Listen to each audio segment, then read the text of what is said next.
Guys, assalamualaikum warahmatullahi wabarakatuh. Kembali lagi di channel aku, dan kali ini guys aku akan ngebahas tentang kontroversi Abizar Al-Ghifari ya guys ya. Jadi dia ini, Abizar ini adalah anak dari Ustadz Jeffrey Al-Bukhari almarhum. Nah, baru-baru ini dia tuh lagi main film Business Proposal ya. Tapi versi Indonesianya gitu. Tapi ternyata versi Indonesianya Business Proposal ini pas pertama kali tayang itu cuman menjual 6.900 tiket, yang which is itu kayak kurang dari 4% gitu ya. Dan kontroversi ini muncul setelah Abizar ini ngaku nggak mau gitu ya menonton versi drama Koreanya. Dan ini tentunya akan memicu reaksi negatif dan seruan boykot. Dan karena ini semua, akhirnya kalau kalian buka di Google, itu rating filmnya itu 1/10 ya guys ya.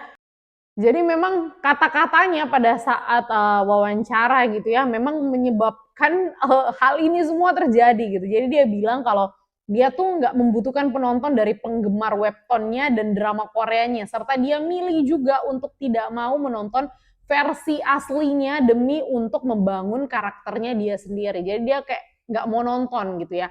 Tapi kalau Ariel Tatumnya itu nonton gitu ya, tapi Abizar memilih untuk nggak nonton. Nah, jadi tindakan-tindakannya ini sebenarnya kaitkan gitu fenomena cancel culture. Apa itu cancel culture? Cancel culture itu adalah praktik gitu ya untuk menghentikan dukungan terhadap individu ataupun kelompok gitu ya akibat tindakannya yang dianggap nggak pantas.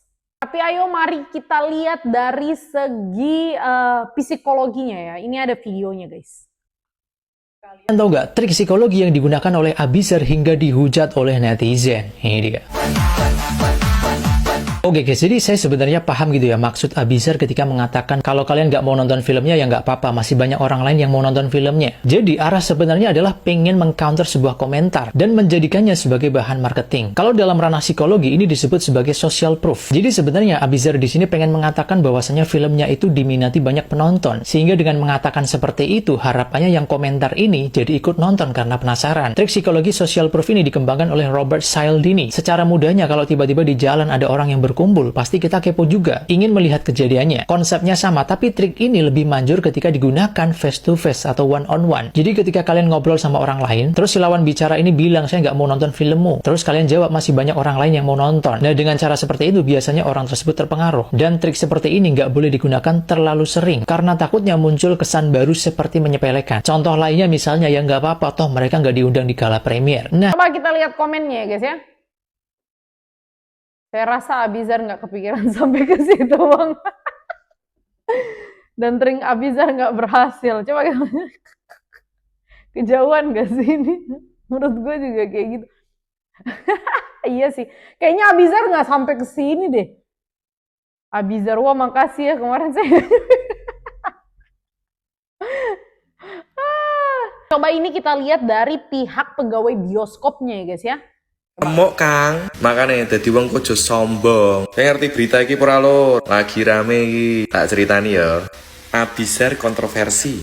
Pegawai bioskop ungkap fakta A Business Proposal. Jadi iki ana film judulnya Business Proposal. Ki salah sijine iki pemain utama. Kok malah nantang netizen. Jadi ceritanya, film Indonesia ini adaptasi dari webtoon dan juga drakor. Nah, dia bilang, saya tidak nonton seriesnya, saya tidak perlu nonton drakornya, saya akan menciptakan karakter saya sendiri. Terus ngomong, nah kan memang sasaran penonton memang orang-orang yang suka drakor, yang suka nonton series. Lah kok dia ngomong, kalau misal kamu tidak suka ngomong karo penonton nih, kue nek gak seneng kontra karo aku, rak masalah. Yang nonton bukan cuma kamu doang. Lah netizen bingono ke kewanen kue. Yang kontra, gak tak undang premier. Lah netizen bodoh amat, filmmu juga belum tentu apik loh, malah sok-sokan koyo ngono kuwi. Terus sing nonton itu ketoknya cuman 1000 tok ngono lho. Parah kuwi, parah. Terus saiki rating IMDb itu cuman 1,2 kayaknya. Wong iki piye no? Wong film anyar arep tayang kok suwongong koyo ngono. Eling ya, attitude penting. Menurutmu piye ki Lur? Coba tulis kolom komentar. Jujur ya, Remok. aku ngeliat video ini ya bener juga ya. Aku nih heran gitu ya sama Abizar ini karena Korea gitu ya. Jadi ini memang drama Korea udah nyiptain duluan gitu versi bisnis proposal. Kemudian ini diadaptasilah oleh Indonesia gitu ya. Otomatis targetnya itu adalah pecinta Korea. Kayak lo udah tahu gitu bahwa target pasar lo itu adalah orang-orang pecinta drakor gitu. Tapi kenapa sasaran utama lo malah lu bully gitu atau malah lu kata-katain gitu? Itu kan Kalau Kak Abizar nih udah baca belum komentar-komentar netizen? Aku baca dong. Oh baca. Baca semua. Oh dibaca semua. Kayaknya gue yang paling aktif untuk baca komen deh. Ada sampai Kak Abizar sampai keinget sampai sekarang gitu. Ada gue inget sih. Ngapain juga diinget-inget. Mereka juga gak bakal diundang nanti premier. Widih. Ngeri. Kalau aku ngeri dong. Boleh. Ini ya. Silakan. Kalau kamu kontra aku gak undang. Oke. Aku mau ambil peran ini di proyek ini. Gue ambil peran ini karena gue pengen belajar sama karakter ini. Bukan karena gue udah paham dari jauh-jauh, enggak. Cuman karena emang gue pengen tahu dan ditawarin juga, casting juga, ya kenapa enggak. Tapi baca atau nonton dramanya Enggak. Baca webtoonnya enggak juga? Enggak. Jadi emang bener based on scriptnya ya? Based on script aja. Alright. Kalau Kak Ariel, Tatsu, kenapa tuh? Aku jujur di awal agak sedikit sempat ada sedikit keraguan karena aku belum pernah memerankan sebuah karakter yang sudah ada cukup jelas gitu, dan udah ada versi serial Koreanya juga yang banyak sekali fansnya gitu. Kalau Kak Abizar nih udah coba kita baca komennya ya. Bak isi pikiran dari Tatum. Abizan lo remake film Joda Akbar aja pemeran ceweknya Lina Mukherjee. Jangan gitu dong, Lina Mukherjee tuh aku terhibur loh sama Lina Mukherjee tuh. Reza Rardian, tahu kan kenapa gua mulu? Abizar nggak ada aura konglomerat tapi bisa dapat peran. Tata Banaril ke Kathleen udah wanti-wanti waktu Abizar ngomong. Coba ini kita lihat ya. Mati-matian promo film biar banyak yang nonton. Gak butuh penonton. Abizar nih bener-bener deh.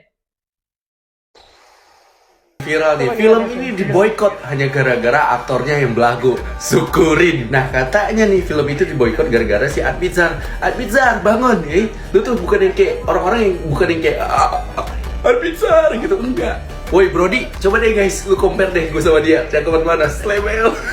Nah setelah gue coba cari tahu nih, itu semua bermula dari podcast yang katanya dia nggak butuh netizen, kayak netizen nggak diundang premier juga katanya. Brody, ini gue kasih tahu ya sebagai salah satu netizen, orang-orang di luar sono, apalagi yang sudah membusuk di ibu kota, artis itu bukan sesuatu yang wah banget. Nih gue juga sering diundang premier, tapi gue jarang datang karena nggak ada waktu. Kalaupun datang disuruh bikin konten terus posting gratis. Tai, gue juga pernah berkolaborasi sama artis ternama tapi nggak sebelagu elu. Terus apa katanya lagi fans K-drama, katanya fanatik, bukan K-drama, salah target tapi K-popers. Gue pernah diboykot sama K-popers. Apakah ngefek ke hidup gue? Tidak, tapi lu beda. Gak semua fans K-drama K-popers, tapi yang lu mainin sekarang adaptasi dari K-drama, kocak lu. Ya dia nggak kayak dia tuh nggak ngerti gitu targetnya tuh siapa gitu. Terus yang lu bully adalah target lu gitu. Aneh banget nih Abizar nih. Aneh, lu aneh. Coba kita lihat. Oh ini ya, alasan dia nggak mau diundang podcast. Susah banget ngundang lu tahu. Lu Nggak gitu. Lu males podcast ya? Enggak, gue demen podcast, cuman gue takut salah ngomong lagi. Terakhir kan gue mau Benar. Dia memang takut salah ngomong, emang dia ceplas-ceplos gitu ya. nat, gue digoreng. Oh sama iya orang. benar. Hah, sama Onat juga digoreng? Bukan sama Onat, jadi pas gue lagi podcast sama Bang Onat, gue salah, Di channelnya salah dia? ngomong. Iya, jadi gue bilang tentang mabok agama. Kan banyak orang nggak terima sama statement gue. Ya. Jadi ya gitu. Jadi manajer gue udah, jadi dipilih-pilih banget karena gue takut salah ngomong. Karena gue orangnya pas-pos aja. Iya, kelihatan. Gitu. Kelihatan. Makanya dia ada pawangnya.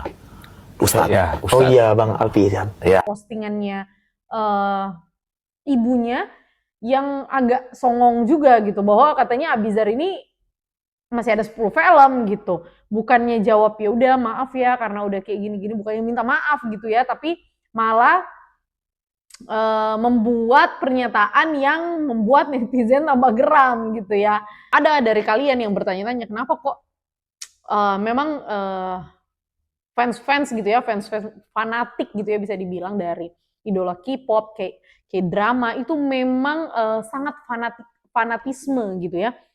Kenapa kayak gitu? Karena memang yang aku baca mereka itu alasan utamanya itu karena wajah-wajah aktor di Korea itu tuh nyari sempurna ya guys ya. Jadi mereka tuh kayak tergila-gila. Jadi dan yang aku baca guys, kenapa mereka bisa sangat tergila-gila dengan aktor yang mereka kagumi itu karena memang industrinya K-pop itu memang sangat-sangat luar biasa. Jadi mereka itu sangat mengutamakan kepuasan dan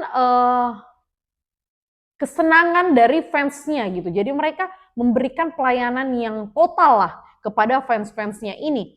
Termasuk mulai dari kayak aksi panggung yang luar biasa, kemudian kalau meet and greet, juga bintang-bintang Korea itu memang dikenal itu juga ramah, nggak songong, semua dijaga ketat oleh agensi yang menaungi mereka. Jadi tidak akan membuat arogan atau membuat sombong gitu karena udah ada yang menaungi mereka gitu. Jadi sehingga fans-fansnya juga itu lebih jatuh cinta lagi gitu. Nggak hanya lihat tampangnya tapi juga attitude-nya bagus. Jadi tentunya fans makin tergila-gila ya guys ya. Nggak kayak orang kita gitu ya. Salah satunya ini contohnya mungkin dia nggak bermaksud ya guys ya.